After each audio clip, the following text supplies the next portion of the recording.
Assalamualaikum warahmatullahi wabarakatuh. Alhamdulillahirrabbilalamin. Segala puji bagi Allah Tuhan semesta alam. Kembali lagi anak-anak, kita ketemu pada pembelajaran kita. Kita lanjutkan ya Allah ya, yaitu teorema Pitagoras bagian kedua. Ada baiknya sebelum memulai pembelajaran kita melafazkan Bismillahirrahmanirrahim.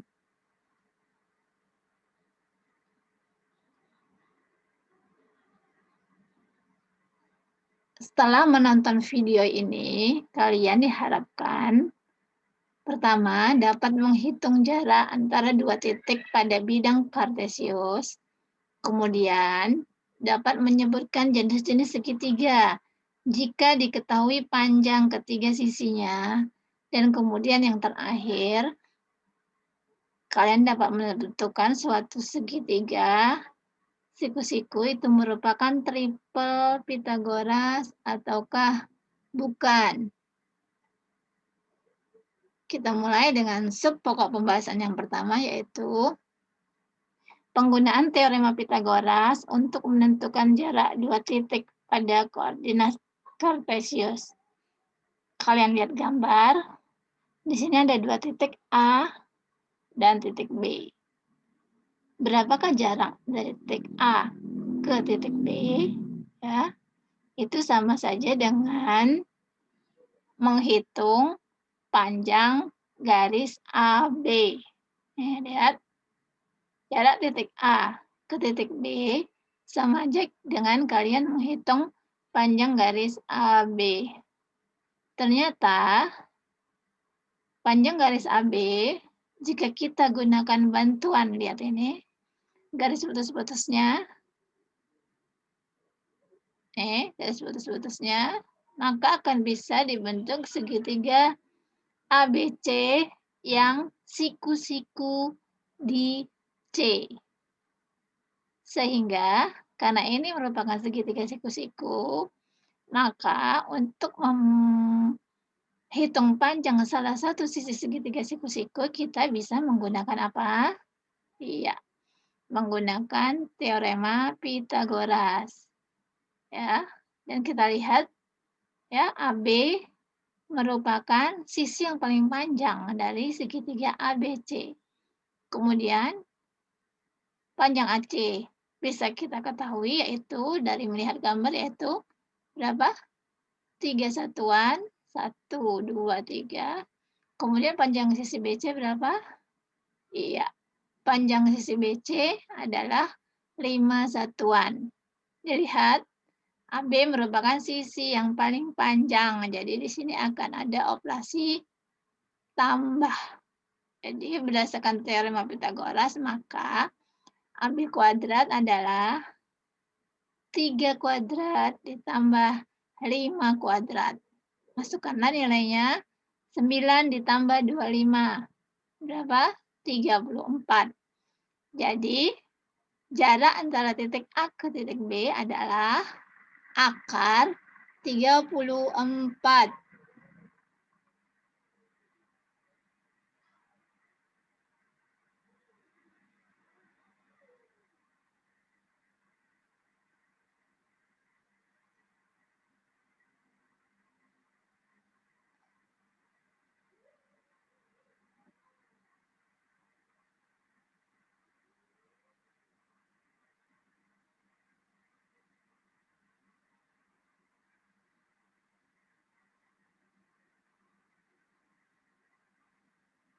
Nah, sekarang kita lanjutkan lagi. Maaf tadi ada kesalahan sedikit. Kita lihat itu yang pertama. Sekarang perhatikan gambar berikut. Ada titik A yang diketahui koordinatnya 3, negatif 4. Kemudian titik B negatif 5,3. Ya.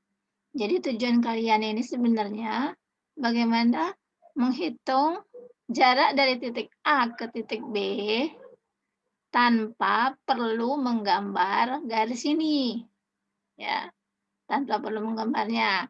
Tapi sekarang kita coba dulu dengan menggambarnya, ya. Kita buat dulu ilustrasinya, kemudian setelah ini nanti kita akan coba menemukan caranya bagaimana seandainya menghitung panjang titik A, jarak dari titik A ke titik B tanpa gambar.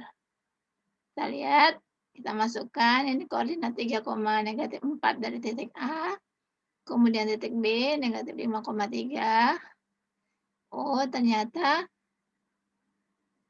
jika ditarik garis A, terbentuklah garis AB, kemudian kalau kita bantu, ternyata bisa dibuat segitiga ABC yang siku-siku di C, ya. Siku-siku di C, berarti di sini kita akan menggunakan teorema Pythagoras untuk menghitung jarak dari A ke B. Berapakah panjang AC? Kalau dihitung dengan gambar, ini terlihat nih, AC adalah 8 satuan. Tapi bagaimana jika kita menggunakan koordinatnya? Hubungan antara absis dulu. 3 dengan negatif 5. Kita lihat, oh panjang AC ternyata absis yang pertama dikurang absis yang kedua. Dan ini dimutlakan. Mutlakan itu berarti selalu bernilai positif ya. Karena ini jarak. Kebetulan 3 dikurang negatif 5 sama dengan 8. Tidak masalah. Ya. Kemudian bagaimana panjang BC? Kalau dengan gambar juga bisa. Panjang BC kalau dihitung secara manual dengan gambar adalah 7. Tetapi 7 ini bisa didapat dari kita ambil ordinatnya. Negatif 4 dikurang negatif 3. Ya, tapi kita mutlakkan. Ternyata sini hasilnya negatif 4 dikurang 3 itu adalah negatif 7. Ya, tapi ini adalah jarak. Ya, jarak itu tidak mungkin negatif. Jadi setelah dimutlakkan, jaraknya adalah 7 satuan. Panjang atau jarak tidak mungkin negatif. Jadi ini kita mutlakkan namanya. Jadinya 7 satuan. Sehingga kita bisa menghitung AB langsung ke sini ya. Dengan rumus Pythagoras. Ya. Harusnya AB kuadrat ya, tapi ini kita langsung AB-nya kuadratnya kita buang, jadi langsung AB adalah akar ya. 3 dikurang negatif 5 kuadrat ditambah negatif 4 kurang 3 kuadrat. Kemudian nih, kelihatan kan nih, ini 8. Ini 8 kuadrat tambah 7 kuadrat sama dengan akar 113. Nah, disitulah. Jadi, untuk menghitung panjang atau jarak dari suatu titik ke titik lain, ini kita misalkan jika yang tadinya 3, negatif 4 kita tulis sebagai A, X1, Y1, kemudian B negatif 5,3 kita tulis sebagai X2, Y2, maka jarak atau panjang AB adalah, ini rumusnya AB sama dengan akar X1 kurang X2 dikuadratkan ditambah Y1 kurang Y2 kemudian dikuadratkan. Kita coba lagi dengan contoh berikutnya ya. Nih, lihat. Kalian diminta menentukan jarak 2 titik pada pasangan titik negatif 19,16 titik yang pertama, kemudian titik yang kedua negatif 2,14. Kemudian kebetulan titik ini tidak ada namanya. Ya. Jadi kita tetapkan saja ini titik pertama, ini titik kedua. Kita lihat di titik pertama. X1-nya nilainya negatif 19, masukkan. Kemudian ini Y1-nya negatif 16, dimasukkan. Kemudian untuk titik yang kedua, X2-nya negatif 2, Y2-nya ini adalah 4, sehingga jarak dua titik tersebut adalah akar. Masukkanlah nilainya X1 kurang X2 dipangkat 2 ditambah Y1 kurang Y2 dipangkat 2. Sehingga negatif 19 dikurang negatif 2. Jadi ini lihat ya, kalau kalian salah menghitung di sini ya fatal ya. Makanya pengurangan bilangan bulat diajar di awal. Disinilah penggunaannya. Salah satu penggunaannya. Lihat nih. Negatif 19 dikurang negatif 2 hasilnya negatif 17 kuadrat. Setelah dihitung nilainya adalah 289.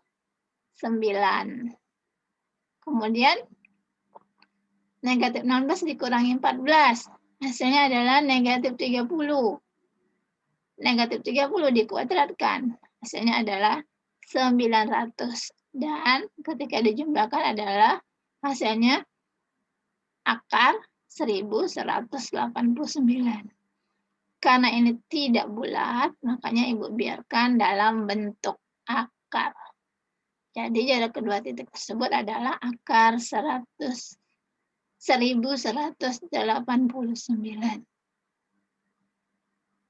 Mudah kan? Iya, diingat ya. Jika ada dua titik sembarang, maka jarak dari dua titik tersebut adalah akar X1 kurang X2 pangkat 2 ditambah Y1 kurang Y2 dipangkat 2 kan.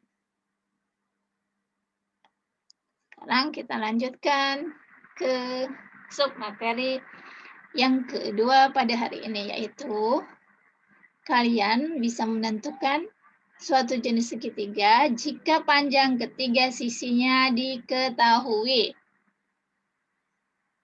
Secara umum, di SD kalian sudah belajar bahwa ada 3 jenis segitiga, yaitu ada yang namanya segitiga lancip, segitiga siku-siku, dan segitiga tumpul.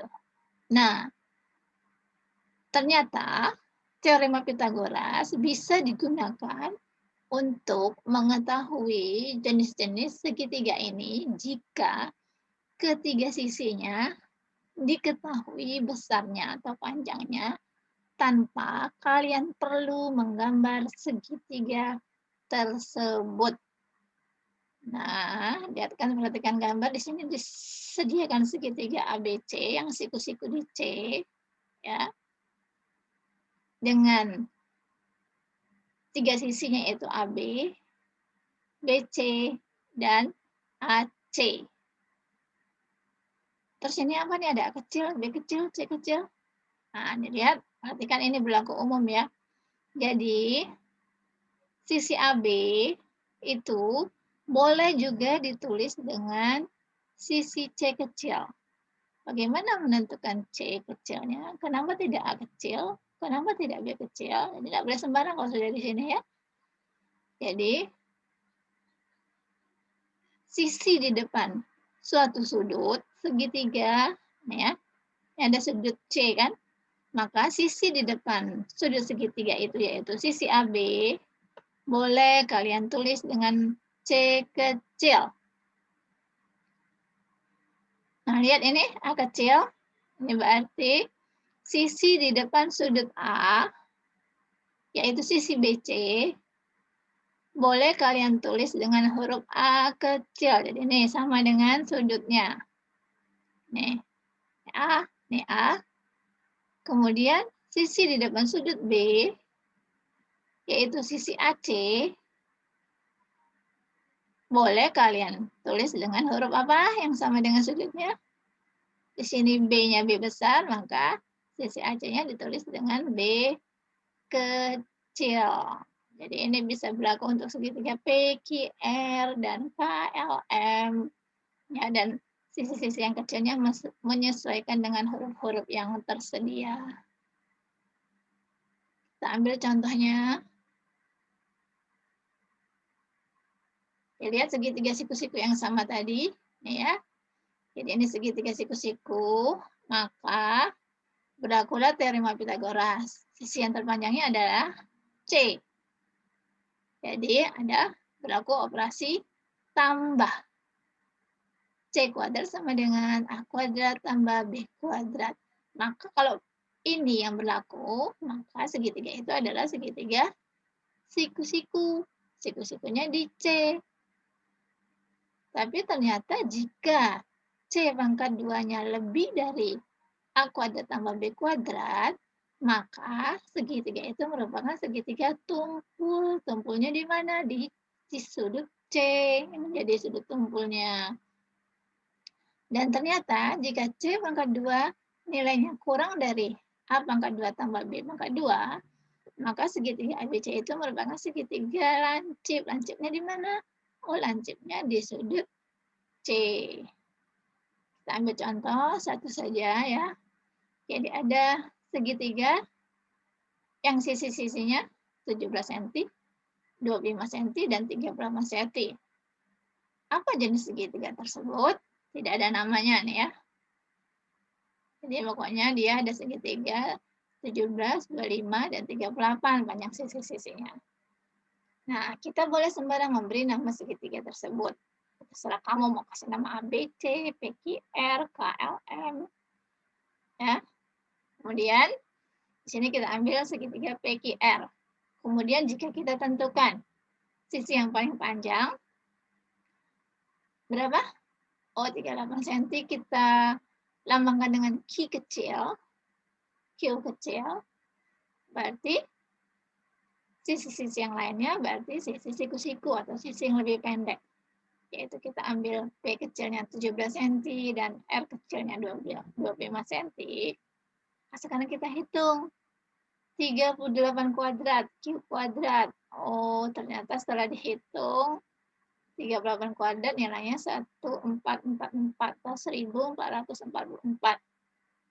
Ya, ingat kita bakal mengarah ke sini ya. Sini nih. Kemudian kita hitung P kuadrat tambah R kuadrat. 17 kuadrat tambah 25 kuadrat. 289 tambah 625. Ternyata nilainya 914. Nah, bandingkanlah 144 dengan 914. Ternyata Q kuadratnya lebih dari P kuadrat ditambah R kuadrat. Oh, jadi segitiga PQR ini pasti merupakan segitiga apa? Kalau lebih besar, tumpul. Tumpulnya di mana? Ini jadi patokan nih. Kalau di sini C-nya, maka di sini C. Maka kalau di sini Q, maka tumpulnya adalah di sudut Q. Mengerti kan? Mudah kan? Oke. Terus kita lanjutkan. Kita masuk ke submateri yang ketiga. Memeriksa triple Pythagoras. Apa itu triple Pythagoras? Apa? Nah, untuk mengetahui suatu segitiga siku-siku itu sisi-sisinya triple Pythagoras atau bukan, kita mulai saja dengan contoh ya. Jadi semua segitiga ini yang tersedia ABCD ini sisi-sisinya nih, ini merupakan sisi-sisi dari segitiga siku-siku ya. Sisi-sisi dari segitiga siku-siku. Jadi, untuk memenuhi triple Pythagoras, pertama segitiganya harus segitiga siku-siku dulu. Ya. Setelah siku-siku, baru kita pecahkan mana yang triple Pythagoras, mana yang bukan. Oh, ternyata dari 4 contoh ini, yang merupakan triple Pythagoras adalah contoh yang A dengan contoh yang B. Sekarang kita lihat dari penyajiannya saja mungkin kalian sudah bisa mendefinisikannya atau mendebaknya. Ya, lihat nih. Bulat-bulat semua, bagus. Ini ada akarnya, ini ada akarnya. Dan akarnya bukan merupakan bilangan bulat ya, nilai akarnya. Kalau dicari. Nah, jadi dari 4 contoh ini yang merupakan triple Pythagoras adalah contoh yang A dengan contoh yang B. Jadi, Tiga bilangan asli yang memenuhi persamaan pada teorema Pythagoras itulah yang disebut triple Pythagoras. Jadi C dan D itu bukan triple Pythagoras. Mereka segitiga siku-siku, tapi bukan tidak memenuhi triple Pythagoras. Ini hati-hati ya nanti kalau ada soal tentang triple Pythagoras ya. Yang teliti sedikit. Ya, selesai materi kita anak-anak. Seperti biasa, di ujung pertemuan pasti ada tugas. Pertemuan kemarin sudah tugasnya nomor 1, 2, dan 3. Sekarang kita lanjutkan nomor 4, 5, dan 6. Seperti biasa nasihat Ibu, jangan tunda-tunda. Ya, ini soal mudah. Mumpung masih baru selesai belajar, langsung kerjakan tugas ini. Jangan ditumpuk-tumpuk. Ya. Gunakan waktu luangmu sebelum datang waktu sempitmu. Ya.